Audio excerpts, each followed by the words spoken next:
সমাজের কিছু ছোট ছোট গল্প থেকে কিছু শিক্ষা পাওয়া যায়, এ ধরনের একটা গল্প নিয়ে আপনাদের সামনে হাজির। স্বামী মারা গেছে, বেশ কয়েক বছর হয়ে গেছে। সংসারে খুব অভাব এসছে, সংসার চলে না। ঘর থেকে একটা হীরের নেকলেস বের করে ছেলেকে বললেন, এটা বাজারে নিয়ে যাও, তোমার বাবার এক বন্ধুর জুয়েলারি দোকান আছে, ওখান থেকে এটা বিক্রি করে নিয়ে এসে কিছুদিন সংসারটা চলবে। মার কথা মতো ছেলে নিয়ে গেলেন সেই বাবার বন্ধুর দোকানে। নিয়ে গিয়ে বাবার বন্ধুকে যখন নেকলেসটা দিল, নেকলেসটা দেখার পরও বলল, কি বাবু, এখন তো বাজার খুব খারাপ হীরের, তুমি এটা বাড়ি নিয়ে গিয়ে মাকে দাও, যখন বাজার ভালো হবে তখন এনে বেঁচে দেবে। আর বুঝতে পারছি তোমাদের সংসারে খুব অভাব চলছে, তুমি কালকে থেকে আমার দোকানে এসো এবং কাজ শিখো।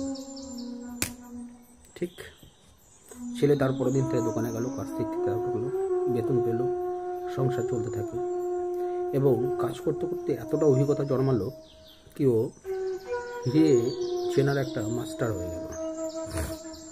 যখন ও হিরে চেনার মাস্টার হয়ে গেল, তখন তার বাবার বন্ধু ছেলেটিকে বললো, তুমি ওই তোমার মা যে হিরের নেকলেসটা দিয়েছিল সেটা নিয়ে আসো, এখন বাজার ভালো আছে, এখন বিক্রি করা যাবে।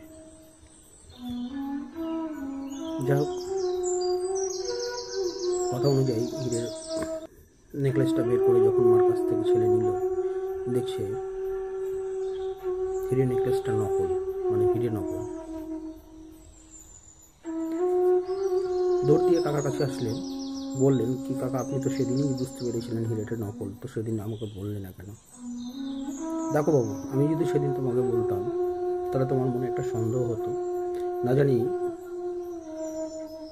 আপনি আমাকে হয়তো মিথ্যা কথা বলছেন, যার জন্য আমি মিথ্যা কথা বলছি না সেটা বিশ্বাস করার জন্য তোমাকে দোকানে লাগিয়েছি। তুমি যখন হিটা চিনতে শিখেছো, তুমি নিজের মন থেকে বুঝতে পেরেছো এটা হিরে নকল, তোমার বুঝতে সুবিধা হলো। এবং তুমি যে আমার দোকানে কাজ শিখলে এতদিন, তুমি অভিজ্ঞ কারিগর হলে, তোমাদের সংসারটা ঠিকঠাক চলতে থাকলো এবং সংসারটা এখন সুখে চলছে। এখান থেকে দুটো শিক্ষা পাওয়া যায়, কি পুরনো জিনিস বা সম্পত্তি বেচে সংসার চালানো যায় না। তখন যদি ওটা সত্যিকারই হীরের মালা হতো, ওটা বেচে কিছুদিন সংসার চলতো, তারপর আবার সংসার অভাব আসতো। তাই চেটে নয়, খেটে খাওয়ার চেষ্টা করো।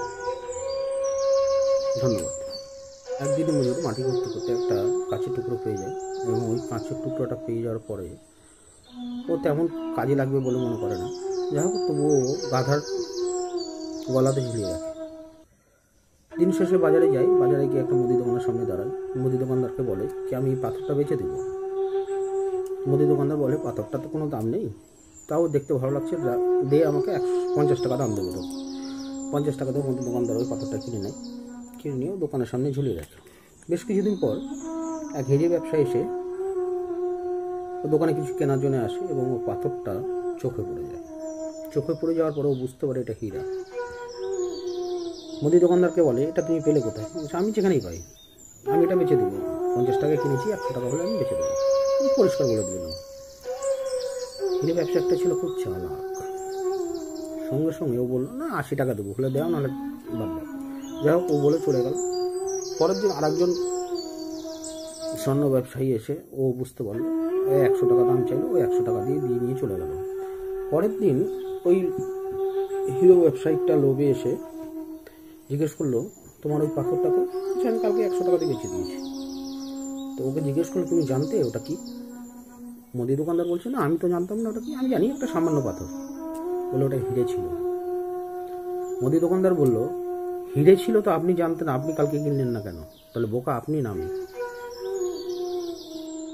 স্কুলে একটা ছেলেকে একটা মেয়ের পছন্দ হয়ে যায় এবং সুযোগ বুঝে ওর বইয়ের মধ্যে আই লাভ ইউ কথাটা লিখে দেয়।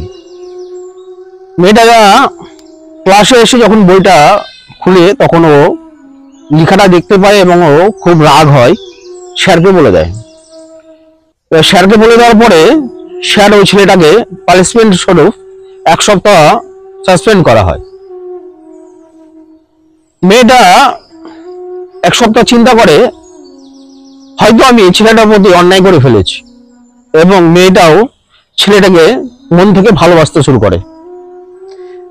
1 সপ্তাহ পর যখন ছেলেটা স্কুলে আসে, মেয়েটা সুযোগ বুঝে তার বইয়ে সেই কথাটা লিখে দেয়।